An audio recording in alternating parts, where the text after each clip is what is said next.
Greetings, this is Kylie, the Master Headhunter, Dark One Priestess. You guys, I am back with another video and I'm feeling really good. I'm drinking all my water, you know what I mean? And I'm feeling really good. I'm cleansing my body out. I just feel really good, okay? So I wanted to come on here and elaborate a little bit more. I came on here and tried to make I tried to make a video like last week, but my energy was so low, you guys, and I was so sluggish that I really couldn't do it, and I just erased it because it just wasn't. I was talking like, and then when I was like, girl, you can't put no video up like that. You are you're weak right now. You don't have any energy. So, as far as the Terra Papers, I did tell you guys I was going to come on here with a little bit more in depth. I don't really want to look at the book because I feel like that's going to take it too long.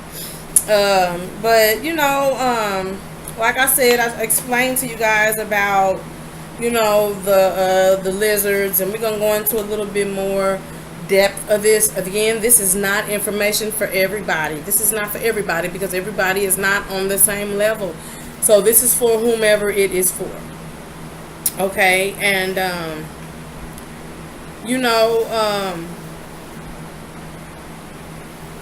let's start. I don't forget where I left off at the last one, but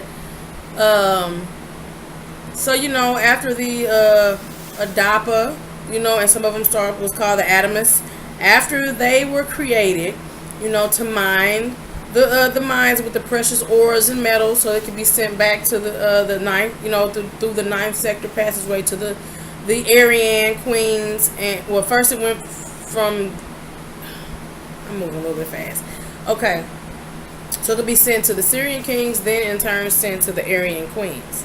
Okay, so the Adapa was ended up being Enki and Enlil was having issues.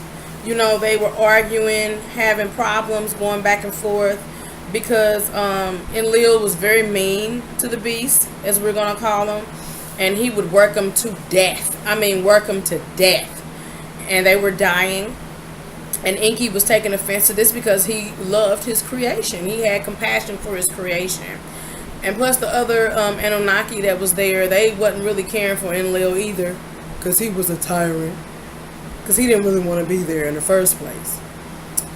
He didn't want to be on Eridu in the first place because he just wanted to be back at home in the Asar Empire, so he can try to overthrow and take his daddy's position.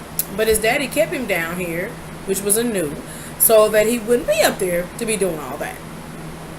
Okay, plus he had other issues, But, so they were fighting amongst each other, and Anu had to come down here because of that. Because it was just too much going on. Because everybody's like, look, we want Enlil to be the hell up out of here. We sick of him. Everybody was sick of him. But the dad decided, I'm going to leave him down here anyway. I'll make him lord of everything down here. And, Enki, you can still be the Genesis Lord Scientist. So Enki was pissed at this point because not only could he not get the throne to the Asarian Empire, to the Syrian Empire, because Enlil was the child of Anu's sister. You still have sister, so that's the only way you can get to the throne. But Enki was the firstborn. See what I'm saying? So he was already denied the throne right there, and then he was denied the throne of Eridu, and so he's pissed at this point. He is freaking pissed. So he comes up with a way to teach the beast, because mating was very supervised. It had to be in front of certain Anunnaki, and it had to be at certain times. This beast couldn't mate with this beast. You can mate with just any beast. It had to be picked and chosen. So Enki showed him how to have pleasure, and he showed him how to hide and have pleasure and all that good stuff. Well, long story short, they ended up getting caught. I guess they was enjoying it too much.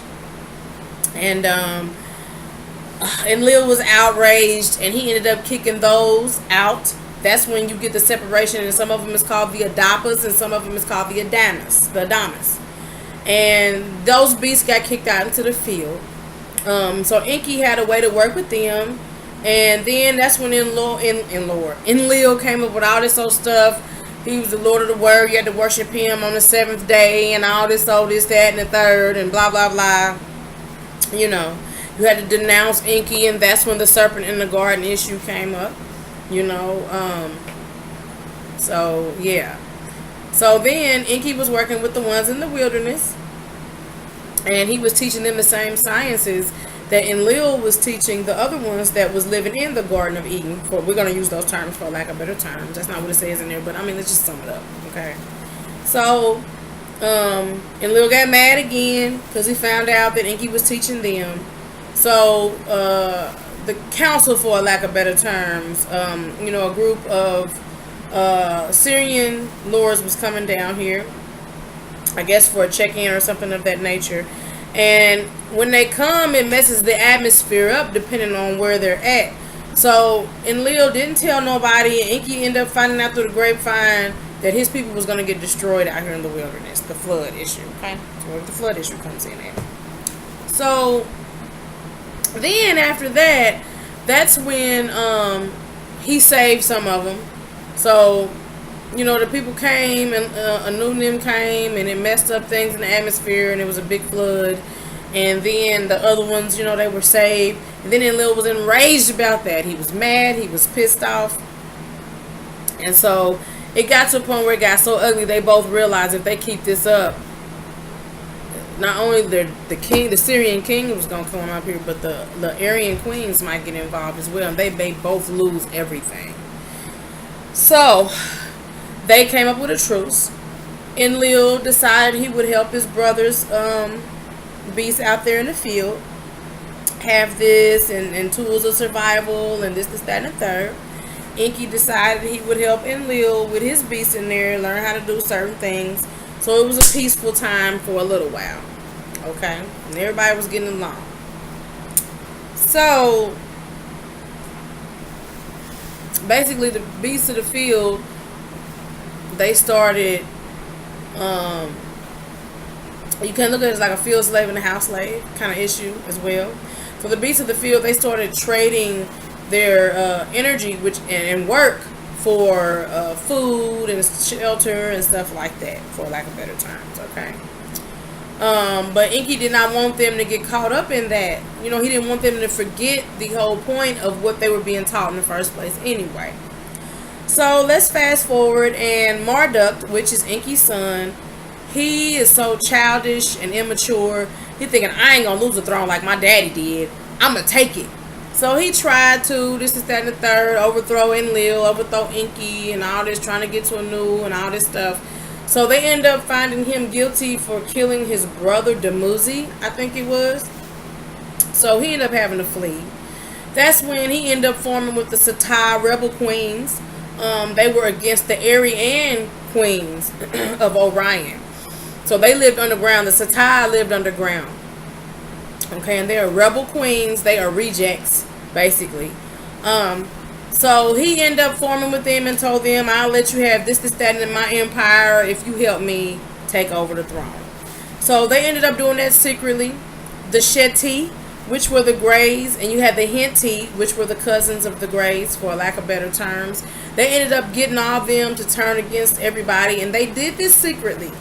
Okay, until the point they had just took over everything, and everybody had to flee. Enki took some of his people with him, and he went to the Pleiades, where Enlil, he had to go back home to him and some of the other Anunnaki. They got a chance to escape and go home to Syrian, Sirius rather. And then, of course, Marduk and the rebel queens, the Satai, the Henti, and the Sheti are down here ruling. So basically they said, we're going to leave everything like it is, and we're not going to tell anybody anything. This is basically how your shadow government end up getting started. So they're like, we're not going to tell nobody nothing. We're going to keep everything as it is. Won't nobody know there's been any changes or none of that.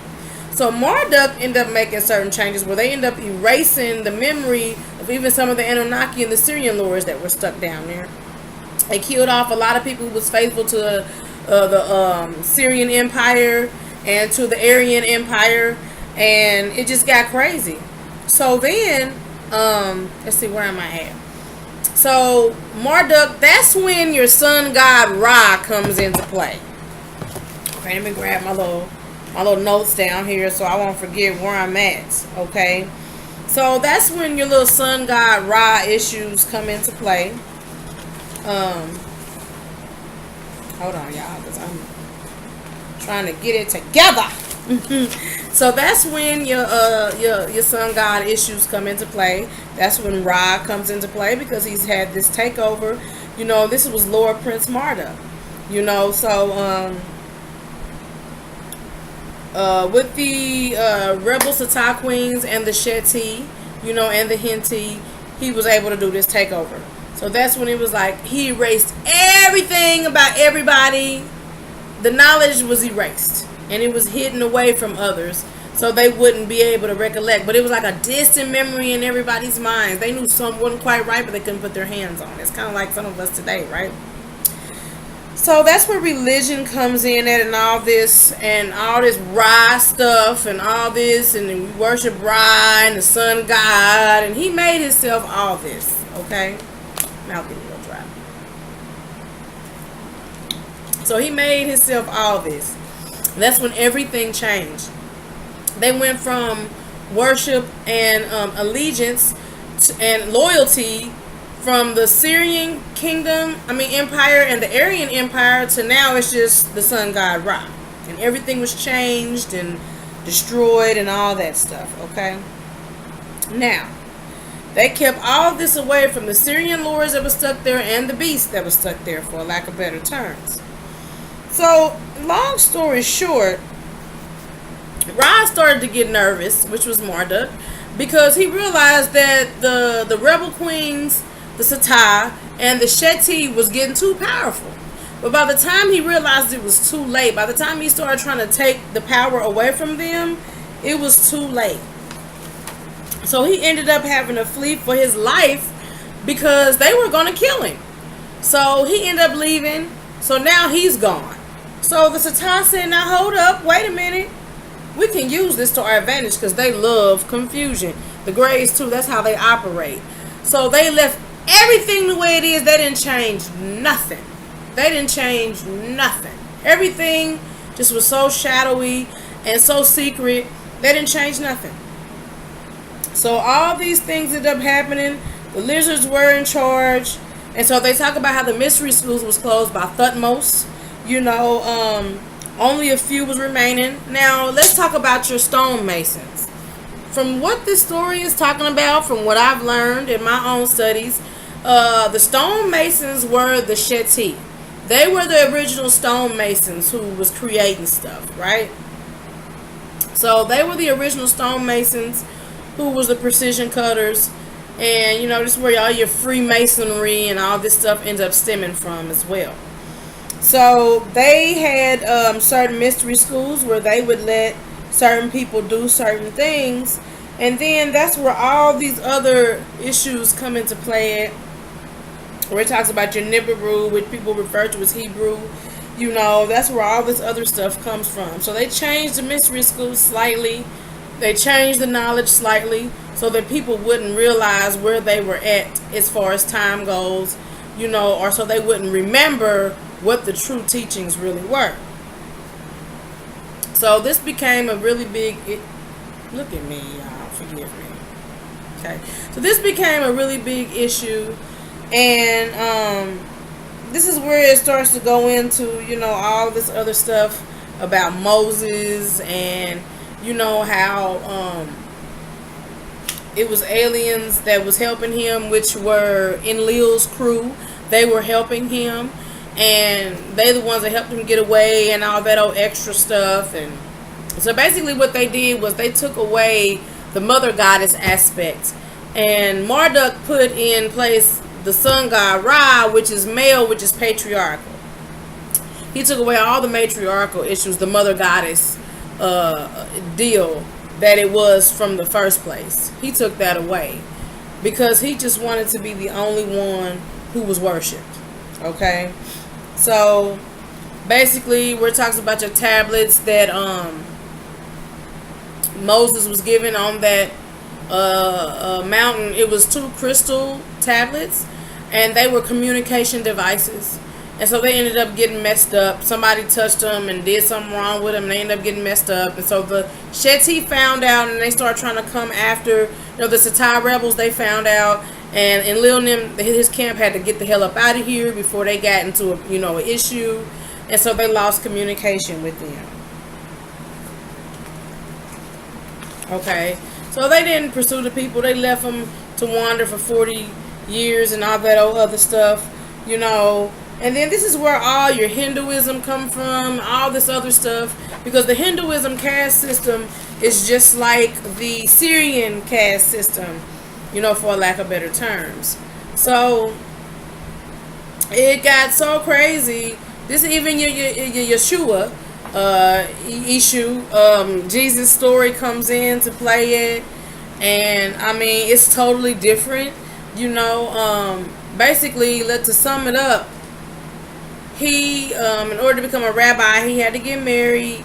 This, that, and the third, and basically what it was Enlil trying to infiltrate again,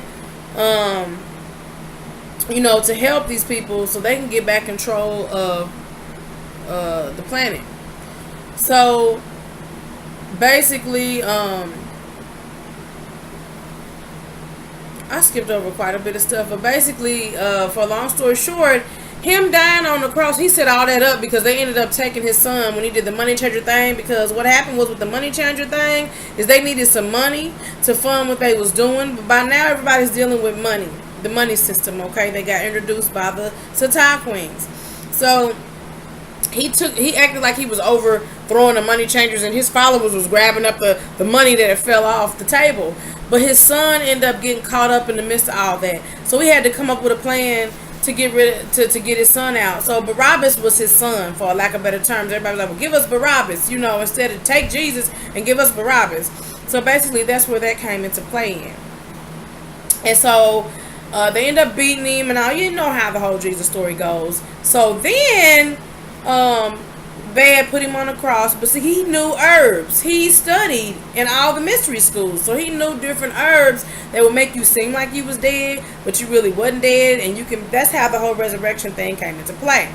But one of the Roman soldiers ended up piercing his side because they didn't believe he was dead, and so that's when they had to hurry up and get him down, because you wasn't supposed to touch a dead body for a certain amount of time. But that's when Joseph and them was like, okay, we really need to get him down, because they had to get him in that place where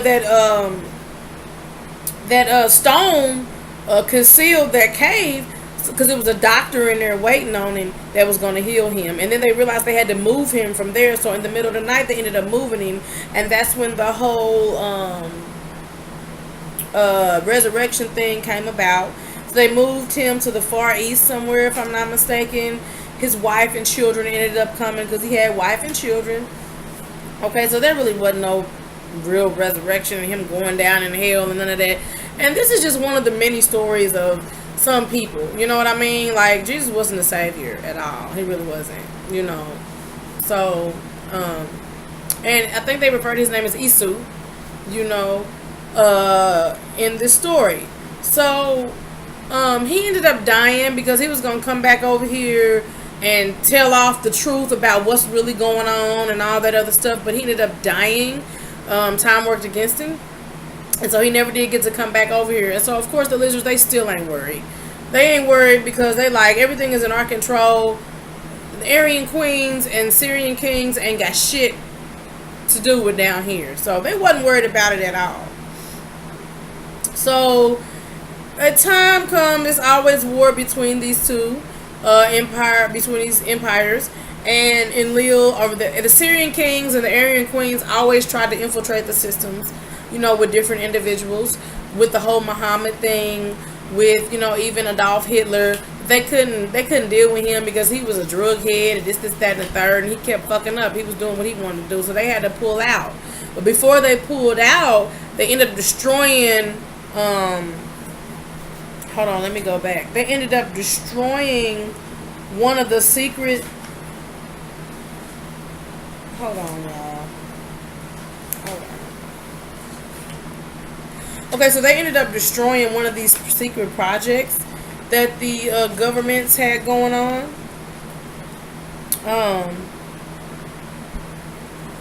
Yeah, so they ended up destroying one of them, before they left. I want to say Project Paperclip, but they used Project Paperclip, if I'm not mistaken, to do it, but I don't really remember. But they ended up destroying one of the things because they were trying to take over, and they tried, but they wasn't successful, with taking over. But the lizards had started getting nervous because it was too much infiltration of the Syrian kings. And they were starting to get nervous because they like, nuh-uh. They almost lost control, but like I said, if it wasn't for Hitler's drug use, they would have had a firm hold on it. And it goes on to talk about the Trilateral Treaty and how all that came into being. So basically, galactic law states that the development of any race of peoples could not be interfered with in any way, unless the beings themselves specifically invite other beings to fully participate in their business or involvement. So that's when that whole thing with, what was his name? Who was the president when that happened? President Eisenhower. And then they came to him, the Greys came to him, basically like, we've been sitting here, we've been watching y'all, and we've been sitting here to, as scientists to study this, that, and the third. And in exchange for certain information and technology, we just want to take certain humans. They'll never remember. And at first, Eisenhower was like, "No, I can't do that. No, I can't do that." And then one of his people ended up saying, "Well, what if they end up taking them anyway without our say so? Then what the hell are we going to do anyway?" So basically, they persuaded him, and he ended up saying, "Okay, I agree." So basically, now it's a whole treaty where the people in power of Eridu, but of Earth, ended up saying, okay, we welcome, these Greys here because they illegally got here. Okay, they illegally came down here and did what they did with Marduk. So to try to counteract that, so when everybody come like, they said we can be here. Here's a treaty, So basically they did that trickery shit. Okay, by the time everybody found out, it was too late. It was too late. So even the Black Ops situation. Hold on.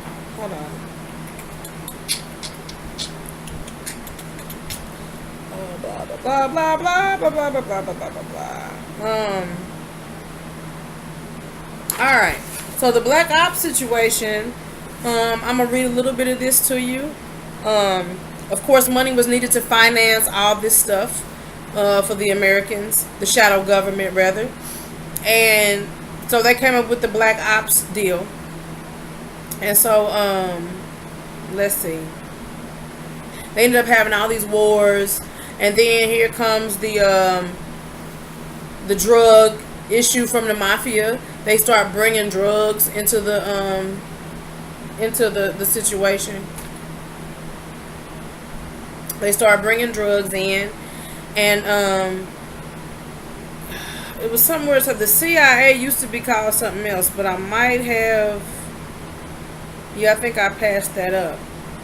Okay, but anyway, the mafia finds the first phase of the operation concentrates on existing fields of poppy in Turkey.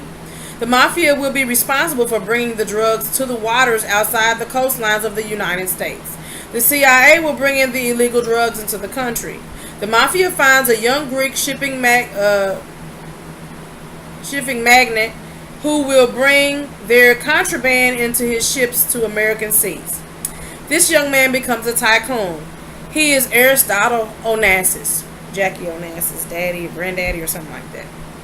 The CIA utilizes the talents of an Irish bootlegger, a man who has mafia connections and is experienced in moving booty, basically treasure, from small boats at sea to friendly longshoremen on the docks. From there, they are transported on trucks to all major cities. This man's name is Joseph P. Kennedy. Okay, so the drugs begin to flow. Huge amounts of money is split up between the mafia and the CIA. Black Ops is funded, and the shadow government hold the reins. Government officials now connected to the mafia can be blackmailed and easily controlled or eliminated. The drug operations are extremely lucrative, but Black Ops needs more money, and the shadow government simply is greedy and wants more money. The Golden Triangle of the Far East is targeted. The French have recently lost a high-cost war. Without their presence, planes can be flown into the fields of Cambodia and Vietnam.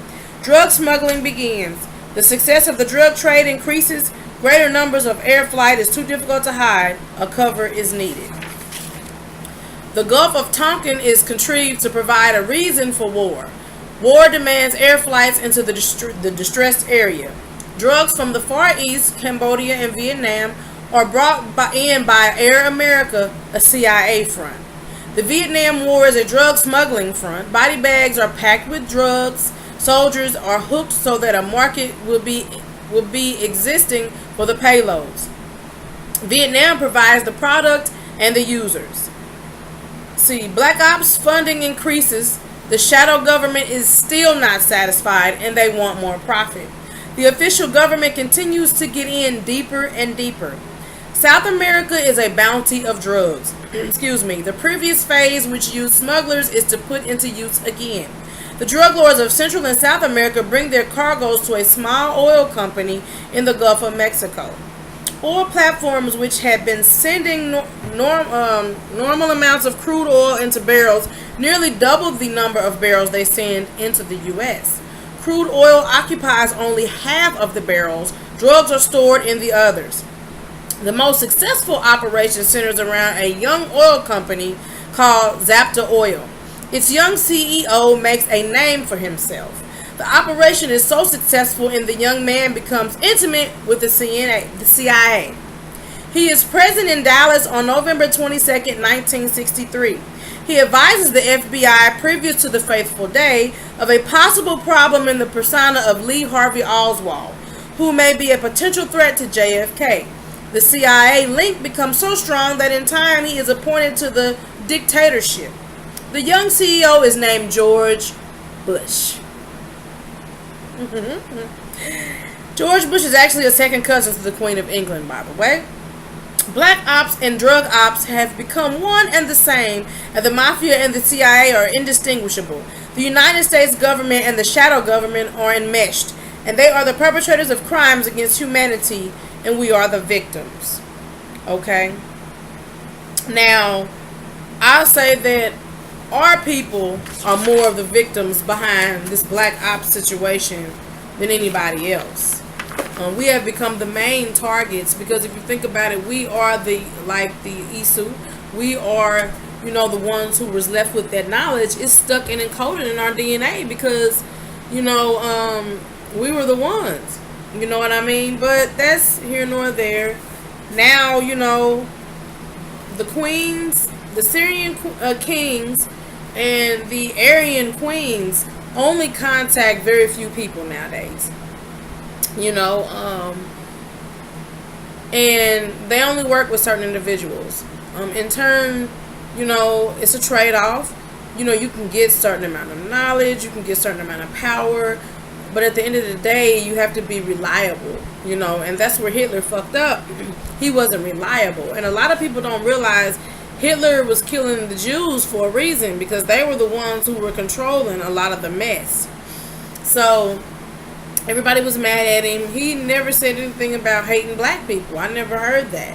So, somebody had mentioned it, so I went back and did some research, and it was crazy because, I'm not going to say he never said anything about black people, but he wasn't hating like he was on them Jews. You know what I mean? So it's a lot of trickery going on still to this day. You have a lot of our own people, which is entertainment.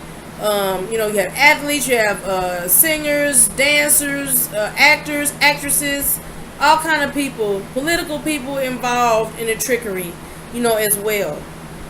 And a lot of you guys celebrate these celebrities as if they're gods over you or something, and you are the god. But if you don't know that, you will be fooled and you will be engulfed in all of that mess. But basically that's my little brief synopsis about the situation. If you have, I don't want to give everything up, but if you have particular questions, you can ask them down below and I'll get to them as best as I can. I can't help you. I can just kind of lead you in certain directions, and everybody, like I said, you have to be your own savior. You have to save yourself. You know, all we can do is put the information out here. You know, and try to assist you guys as best as we possibly can. But you only can help yourself. Nobody else can help you. You know. So with that, I'm gonna be out of here because this video is already 30 minutes long. So I'm gonna get up out of here, and I hope I said something that was very helpful, and I hope that I said something that was intriguing and enlightening to someone who's been looking for that knowledge. So much love later, and I will see you guys on my next.